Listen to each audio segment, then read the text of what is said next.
Russia unleashes massive missile attack on Ukraine capital. In the dead of night, Ukrainians run for cover, racing against the sound of sirens to escape missiles.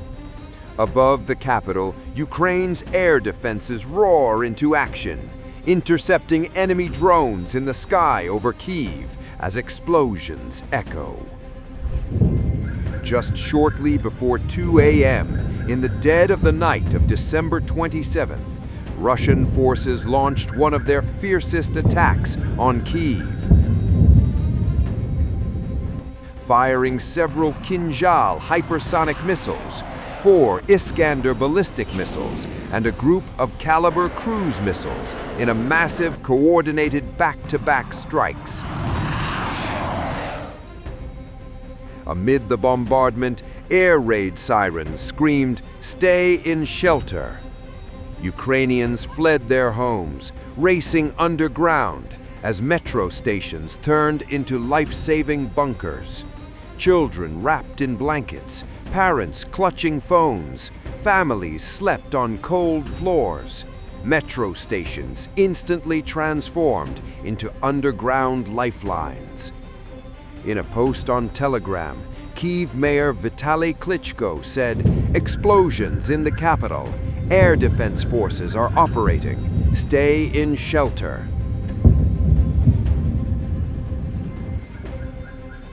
Outside the metro station, the scene was different.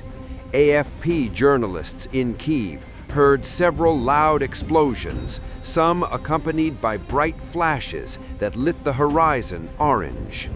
Not just Kyiv, but a countrywide air alert alarm went on, informing that Russian drones and missiles were moving over several Ukrainian regions, including the capital. Above the capital, air defense units roar into action, intercepting enemy drones as explosions rip through the sky over Kyiv. Meanwhile, Russia has not commented on the attack, which comes just days after intensified strikes on Ukraine's energy infrastructure and the strategic southern port city of Odessa. But the timing is critical. The bombardment comes just 2 days before Ukrainian President Volodymyr Zelensky said he would meet with President Donald Trump in the United States to work out details of an accord for settling the nearly 4-year-old war pitting Russia against Ukraine. Russia accused Zelensky and his EU backers of seeking to torpedo the US-brokered plan. Zelensky said the Trump-backed 20-point plan under discussion is about 90% ready. "We have a broad agenda, and it will be over the weekend. I think that on Sunday in Florida, I will be meeting with U.S. President Donald Trump. We will be discussing these documents. As I said, security guarantees. There are several documents in this block, and it would be desirable to find an opportunity to discuss them all. Next is the economic agreement. There are some basic developments there, although there will be several agreements, and we need to discuss the direction here. I don't know. I can't say right now whether anything will be finalized by the end. The purpose of this meeting is to finalize as much as we can. And whether the territorial issues will be discussed, all the issues on which we have questions and disagreements, our side will definitely raise them. To be honest, the 20-point plan we have been working on is 90% ready. Our task is to make sure that everything is 100% ready. It is not easy, and no one is saying that it will be 100% ready right away. But nonetheless, we must bring the desired result closer with every such meeting, with every such conversation. A war is still raging, diplomacy on the clock, and Kyiv, once again, under fire. Kyiv came under a mass ballistic missile attack overnight after Russia launched several Kinzhal hypersonic missiles, 4 Iskander ballistic missiles, and a group of Kalibr cruise missiles at the capital, monitoring channels reported. Several explosions were heard across the capital, according to Kyiv independent reporters on the ground, as well as in Kyiv Oblast, where power outages were reported in the town of Brovary and surrounding areas following the strikes. Brovary is located about 20 kilometers, around 12 miles northeast of Kyiv. Meanwhile, Ukraine's Air Force warned of an ongoing Russian drone and missile threats across multiple regions. No additional information was available at the time of publication. The latest attack comes as President Volodymyr Zelensky is preparing to meet U.S. President Donald Trump in Florida on December 28th, amid ongoing efforts to end Russia's nearly 4-year full-scale invasion of Ukraine.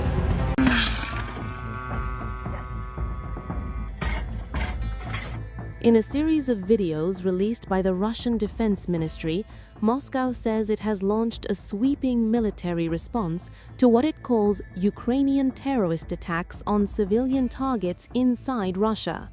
According to the ministry, 1 massive and 5 coordinated strikes were carried out between December 20 and December 26, including the use of Kinzhal hypersonic missiles. Russian officials say the strikes targeted Ukraine's defense industry, energy facilities powering military production, transport hubs, airfields, ports, drone assembly sites, fuel depots, and temporary deployment areas used by Ukrainian forces and foreign fighters. The footage shows precision strikes lighting up the night sky, Moscow framing them as retaliation and as a warning. On the ground, Russian units say they are advancing across multiple fronts.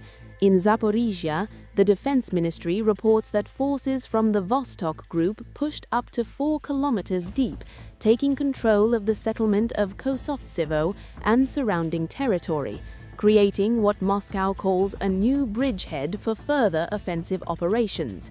Video released by the ministry shows Russian troops moving through the area, securing positions, and raising flags over what they say is newly captured ground. In the Kupiansk direction, loitering munitions strike what Russia describes as a temporary Ukrainian infantry deployment area. Drone footage shows explosions ripping through positions, part of what the ministry calls a sustained campaign to degrade Ukrainian manpower and logistics. Air defense systems are also prominently featured. Crews operating Tor M2 and OSA AKM systems are shown tracking and intercepting incoming threats. The Defense Ministry says Ukrainian drones and missiles were shot down over several directions, with air defense units on constant alert.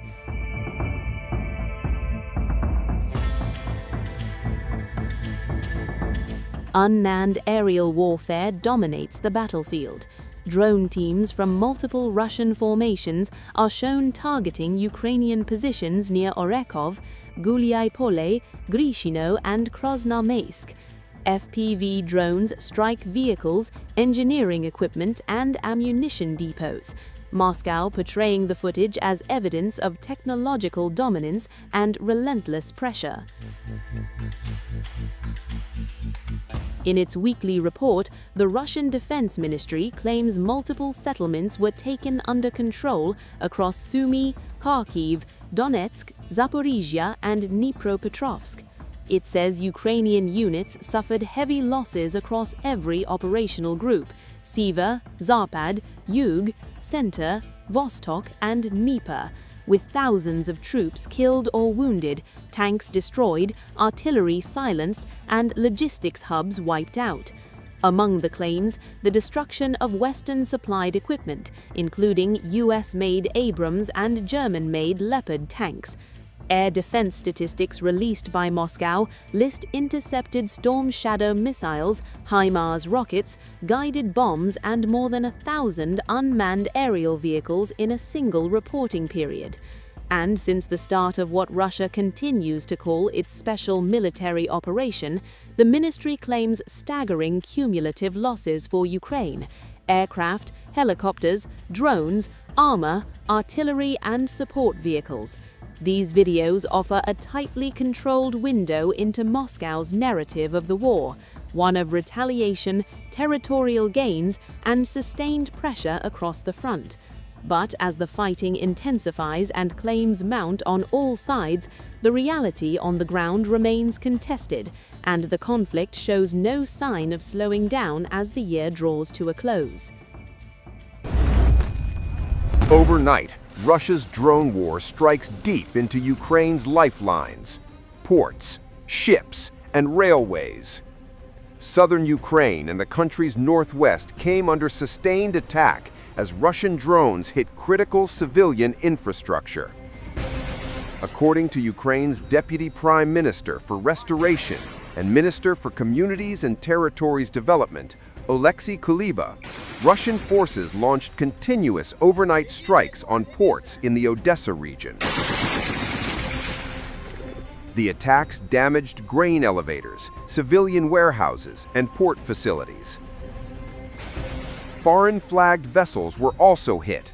A barge and ships flying the flags of Slovakia and the Republic of Palau sustained damage. Emergency crews rushed to the strike locations, battling fires and assessing destruction.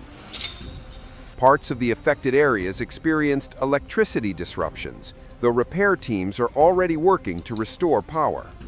Further south, in the Mykolaiv region, a port terminal was also struck by Russian drones. A vessel flying the flag of Liberia was damaged in the attack. Local authorities confirmed there were no casualties. Restoration work at the terminal is currently underway. The strikes were not limited to ports.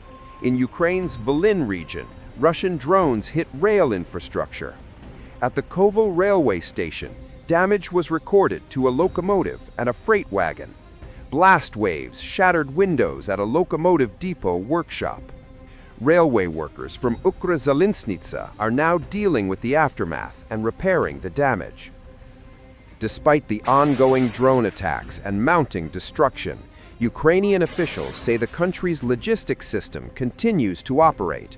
Ports, railways, and supply chains remain active, under fire but not broken.